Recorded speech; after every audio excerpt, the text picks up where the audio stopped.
दोस्तों, दोपहर के 12 बज रहे थे। रिंकू अपनी पत्नी मोनिका के बगल में बैठकर प्यार भरी बातें कर रहा था।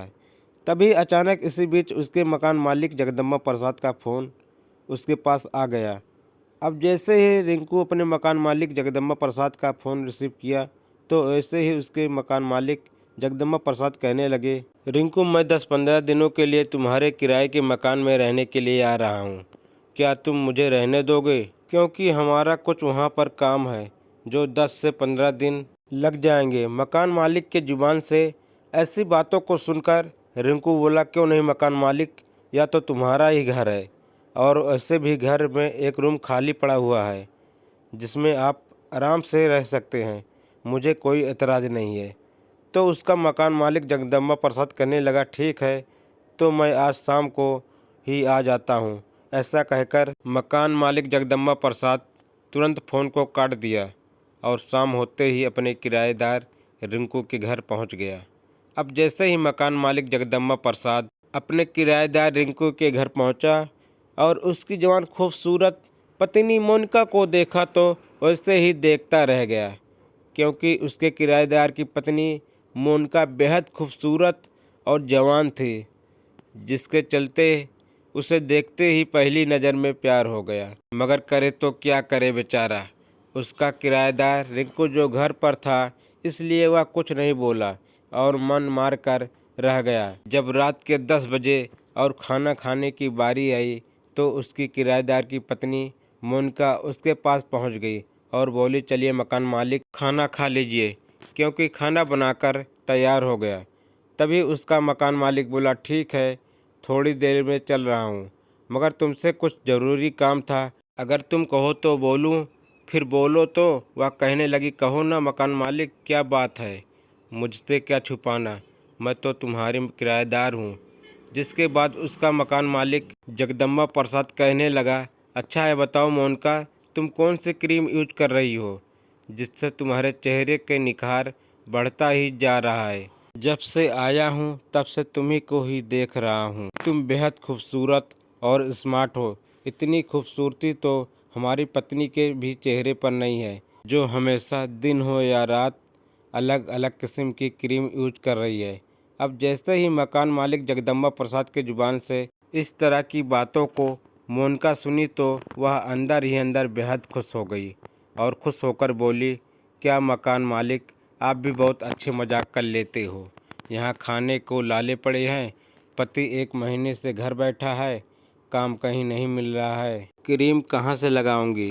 अब जैसे ही इस तरह की बातों को मकान मालिक जगदम्बा प्रसाद अपने किराएदार पत्नी मोनिका के मुँह से सुना, तो वह अंदर ही अंदर बेहद खुश हो गया और खुश होकर सोचने लगा, ये तो बहुत ही बड़ा मौका है अपने किराएदार पत्नी मोनिका को प्यार के जाल में फंसाने के लिए।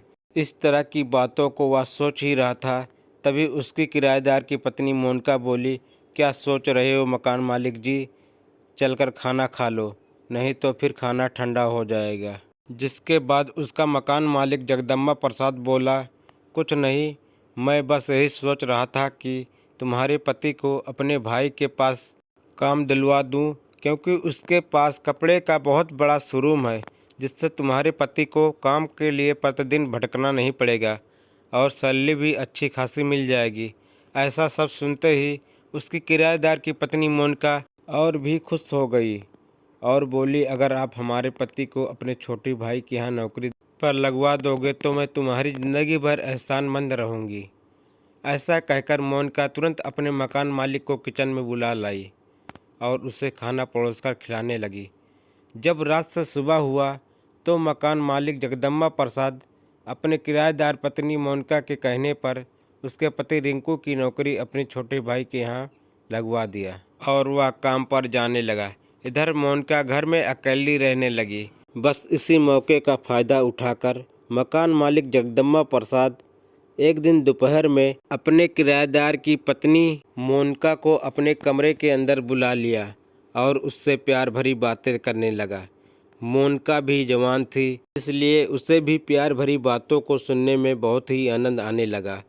अब जैसे ही मोनिका को अपने मकान मालिक जगदम्बा प्रसाद के जुबान से प्यार भरी बातों को सुनने में आनंद आया, तो वह वैसे नीचे से उठकर अपने मकान मालिक जगदम्बा प्रसाद के बगल में आकर बैठ गई और बोली, क्या बात है मकान मालिक जगदम्बा प्रसाद, आज तुम मुझसे बहुत प्यार भरी बातें कर रहे हो। तो उसका मकान मालिक जगदम्बा प्रसाद बोला, क्या करूं मोनिका, जब भी तुम्हें देखता हूं तो तुम्हारी खूबसूरती को देखकर मैं दीवाना हो जाता हूं, मगर करूं तो क्या करूं, तुम्हारी इजाज़त के बिना मैं कुछ भी कर भी तो नहीं सकता हूँ, सिवाय प्यार भरी बातों के अलावा। अब जैसे ही मोनिका अपने मकान मालिक जगदम्बा प्रसाद के जुबान से इस तरह की बातों को सुनी तो वैसे ही उसका भी मन डोल गया और वह तुरंत मुस्कुराते हुए अपने मकान मालिक जगदम्बा प्रसाद से नागिन की तरह लिपट गई और बोली, हमारी तरफ से इजाज़त है, तुम्हारा जो मन में हो, तुम्हारा जो दिल चाहे जो करो,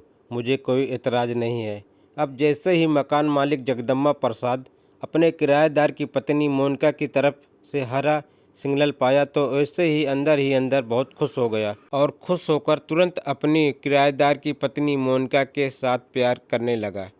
कुछ देर प्यार की सारी क्रियाएं करने के बाद जब दोनों का बदन हल्का हुआ तो दोनों एक दूसरे से होशियारी दिखाते हुए अलग हो गए। इस तरह अब मकान मालिक का आए दिन अपनी किराएदार की पत्नी मोनिका के साथ दिन में नाजायज़ संबंध बनाने लगा, क्योंकि मोनिका का पति रिंकू दिन में घर पर नहीं रहता था, वह अपने काम पर चला जाता था, जिसके चलते मोनिका और उसका मकान मालिक दोनों के आए दिन लगातार धड़ल्ले से अपनी शारीरिक इच्छाओं को पूरा करने में लगे हुए थे। मगर कहते हैं दोस्तों, सच्चाई कभी छुप नहीं सकती बनावट के उसूलों से और खुशबू आ नहीं सकती कागज़ के फूलों से।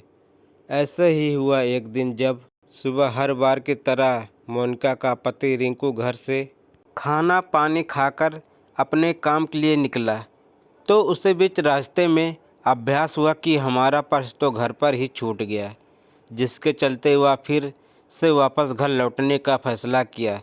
फिर क्या था, अब जैसे ही रिंकू बीच रास्ते से वापस अपने घर लौटा तो देखा हमारा रूम खाली है, रूम में हमारी पत्नी भी नहीं है, जिसके चलते हुए कुछ शक हो गया और शक के आधार पर वह तुरंत अपने मकान मालिक जगदम्बा प्रसाद के रूम पर पहुंच गया। अब जैसे ही रिंकू अपने मकान मालिक जगदम्बा प्रसाद के रूम में पहुंचा और वहां का नज़ारा देखा तो वैसे ही उसके पैरों तले ज़मीन खिसक गई। वह देखा कि हमारा ही मकान मालिक हमारी ही पत्नी के साथ उपस्थित स्थिति में ऐसा नज़ारा देखकर तुरंत गुस्से में क्रोधित हो गया और मकान मालिक जगदम्बा प्रसाद को पकड़कर मारने लगा और बोला, इसलिए तुम हमारी नौकरी लगवाए थे अपने भाई के यहाँ, तो मुझे नहीं चाहिए ऐसी नौकरी। और क्या बोल रहे थे कि हमारा कुछ ज़रूरी काम है, 10 से 15 दिनों तक मुझे अपने किराए के मकान में रहने का मौका दीजिए, यही तुम्हारा ज़रूरी काम था। ऐसा कहकर वह तुरंत इसकी सूचना पुलिस को दे दी, जिसके बाद पुलिस आगे की कार्रवाई करते हुए मकान मालिक जगदम्बा प्रसाद को गिरफ्तार करके सलाखों के पीछे भेज दिया। तो दोस्तों, आप आपराधिक मानसिकता को समझें और आपराधिक मानसिकता वाले व्यक्ति से हमेशा सावधान रहें, अपने परिवार को सुरक्षित रखें। तब फिर मिलेंगे अगली वीडियो में, तब तक लिए जय हिंद, वंदे मातरम।